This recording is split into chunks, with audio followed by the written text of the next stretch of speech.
AP land titling act 2023ను రాష్ట్రంలో ఎంపిక చేసిన 16 రిజిస్టర్ ఆఫీసుల్లో ప్రయోగాత్మకంగా అమలు చేస్తున్నారు. ఎంపిక చేసిన ఈ 16 సబ్ రిజిస్ట్రార్ ఆఫీసుల పరిధిలో స్థిరాస్తుల కొనుగోలుదారులకు ఒరిజినల్ డాక్యుమెంట్లకు బదులు జిరాక్స్ పత్రాలు ఇచ్చేలా ఆదేశాలు జారీ చేశారు.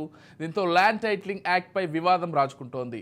దేశంలో తొలిసారి అమలవుతున్న ఈ చట్టం వల్ల తమ భూములకు రక్షణ లేకుండా పోతుందనే ఆందోళన ప్రజల్లో వ్యక్తమవుతోంది.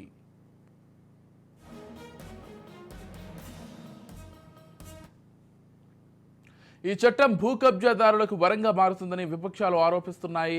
అధికారులు చేసిన తప్పిదాల కారణంగా స్థిరాస్తుల వివాదాల పరిష్కారం కోసం కోర్టులకు వెళ్లిన ప్రజలు ఇప్పుడు పరిష్కారం కోసం తిరిగి అధికారుల దగ్గరికే వెళ్లాల్సి వస్తోందని లాయర్లు ఆరోపిస్తున్నారు. పారిశ్రామికవేత్తలు పెద్ద మొత్తంలో భూములను సేకరించాలనుకుంటే ఇబ్బందులు తలెత్తుతాయనే ఉద్దేశంతో భూమిపై వివాదాలు కోర్టుల పరిధిలో ఉండొద్దనే ఉద్దేశంతో కేంద్రం ఈ చట్టాన్ని తీసుకొచ్చిందని న్యాయవాదులు చెబుతున్నారు. భూమి క్రయ విక్రయాల సమయంలో జరిగే అవకతవకలను ట్రిబ్యునల్లో ప్రభుత్వం నియమించే టీఆర్ఓలు పరిష్కరిస్తారని ప్రభుత్వం చెబుతుండగా దీనివల్ల ప్రజలకు లాభం కంటే నష్టమే ఎక్కువగా ఉంటుందని ప్రతిపక్షాలు ఆరోపిస్తున్నాయి.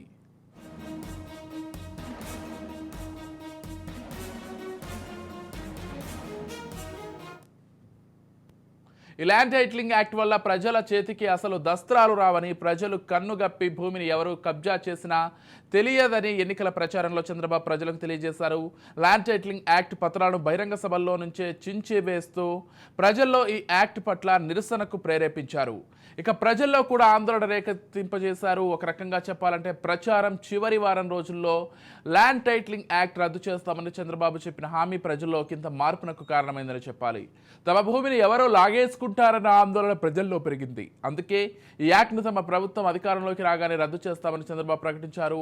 ఆ చెప్పిన క్రమంలోనే భాగంగా పదవీ బాధ్యతలు చేపట్టిన వెంటనే ఆ చట్టం రద్దు చేసే ఫైల్పై సంతకం చేయనున్నారు.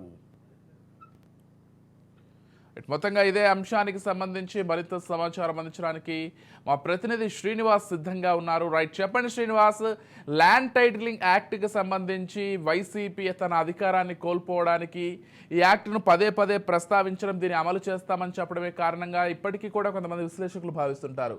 అసలు మొత్తంగా ఈ అంశానికి సంబంధించి చంద్రబాబు దీని రద్దుకు సంబంధించి ఎలాంటి నిర్ణయం తీసుకున్నారు, దీనికి సంబంధించిన పూర్తి డీటెయిల్స్ ఏంటి?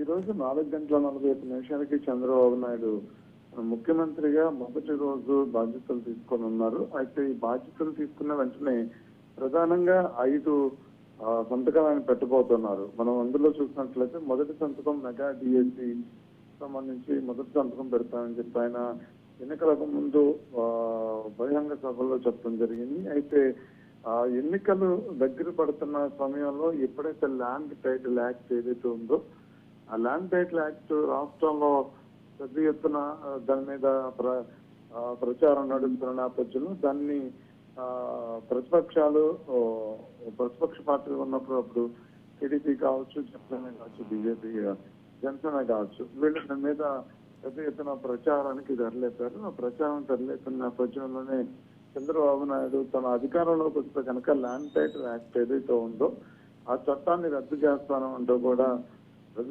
చెప్పి అప్పుడే చెప్పడం జరిగింది. అయితే దీనికి సంబంధించి అప్పుడు డిఫెన్స్ చేసుకునే ప్రయత్నం ప్రభుత్వం దాన్ని అధికారంలో ఉన్నటువంటి వైఎస్ఆర్సీపీ దాన్ని డిఫెన్స్ చేసుకునే ప్రయత్నం చేసింది.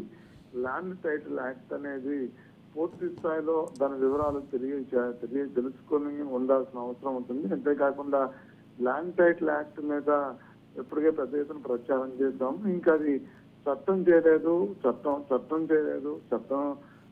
బిల్లు పెట్టాము, బిల్లు ఆమోదం పొందాలి, ఇంకా పూర్తి స్థాయిలో దాన్ని చట్టం చేయలేదు అని చెప్పంటూ కూడా దాని మీద కలవరం చెందాల్సిన అవసరం లేదు. ఏదైతే ల్యాండ్ టైటిల్ యాక్ట్ అమల్లో తీసుకొచ్చిన తర్వాత పూర్తి స్థాయిలో ప్రజలకి అనుకూలమైనటువంటి రీతిలోనే ఇప్పటి వరకు ఎలా అయితే ఆ భూములకి సంబంధించిన అంశం కావచ్చు, ఇలాంటివన్నీ కూడా అంటే ఇప్పుడు వరకు ఎలాంటి రిజిస్ట్రేషన్ ఎలా జరుగుతున్నాయో ఇక మీద కూడా అలాంటి రిజిస్ట్రేషన్లు జరుగుతాయి. కానీ దానికి భద్రత కల్పించే బాధ్యత ప్రభుత్వం తీసుకుంటుంది.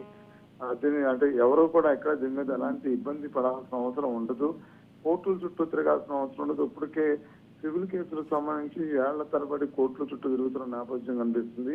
కానీ ఇక్కడ కోర్టుల చుట్టూ తిరగాల్సిన అవసరం అయితే దీని మీద ఆ అవసరం కూడా ఉండదు. ఇక మీద భూమి ఎవరైనా పూర్తి స్థాయిలో ఒక రిజిస్ట్రేషన్ ప్రభుత్వం తరఫు నుంచి చేసిందంటే తర్వాత దానికి ఇంకొకరు వచ్చి కబ్జా చేయడానికో రిజిస్ట్రేషన్ చేయడానికో ఉండదు. ఇప్పటి నుంచి ఇప్పుడు 100 సంవత్సరాలు నాటి రికార్డులు ఆర్ఎన్ఆర్లు ఉండే ఇవి మాత్రం ఇప్పటివరకు దర్శనం ఇస్తున్నాయి తప్ప కొత్తగా దీని భూ సర్వేలు చేసిన విధానం కానీ ఇవన్నీ కూడా లేవు. కాబట్టి దాని మీద పూర్తి స్థాయి బాధ్యత ప్రభుత్వం తీసుకుంటుందని చెప్పని అప్పటి అధికారంలో వైసీపీ నాయకుడు వైసీపీ డిఫెన్స్ చేసిన ప్రయత్నం చేసింది. కానీ ఏదైతే ఈ ప్రచారంలో భాగంగా ల్యాండ్ టైటిల్ యాక్ట్ అనేది వస్తే కనుక ఇప్పటి వరకు మీరు అంటే ఒక సివిల్ వివాదం వస్తే కోర్టుకైనా వెళ్ళడానికి ఉంది. కానీ ఇక మీద సివిల్ వివాదాలు వస్తే కోర్టులకు వెళ్ళేటువంటి అవసరం కూడా మీకు ఉండదు. ఎందుకంటే ప్రభుత్వం మీద కోర్టుకు వెళ్ళడానికి అవకాశం లేనటువంటి పరిస్థితులు ఉంటాయి. ఇక్కడ ప్రభుత్వ అధికారులే మొత్తం పని చేస్తారు. అంతేకాకుండా మీ చేతికి కొన్ని ఒరిజినల్ డాక్యుమెంట్స్ కూడా ఉండదు. ఏదైతే ఈ జిరాక్స్ కాపీలు మాత్రం చర్చిస్తారు, ఒరిజినల్ డాక్యుమెంట్స్ వాళ్ళ దగ్గరే ఉంటాయి. వాళ్ళు తిరిగి వాటిని ప్రభుత్వం స్వాధీనపరచుకున్నా మీరు చేసేది ఏముండదు, మీ చేతుల్లో ఏముండదు అని చెప్పినటువంటి అంశాన్ని ప్రజలకు ఎప్పుడైతే తీసుకెళ్లారో దాని మీద ప్రజలు సముఖత చూపించలేనటువంటి పరిస్థితి, కానీ సముఖత చూపించే పరిస్థితి అయితే ఉంది.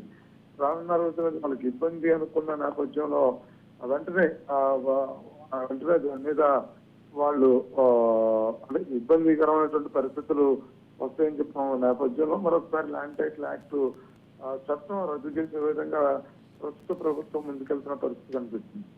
Right, thank you Srinivas.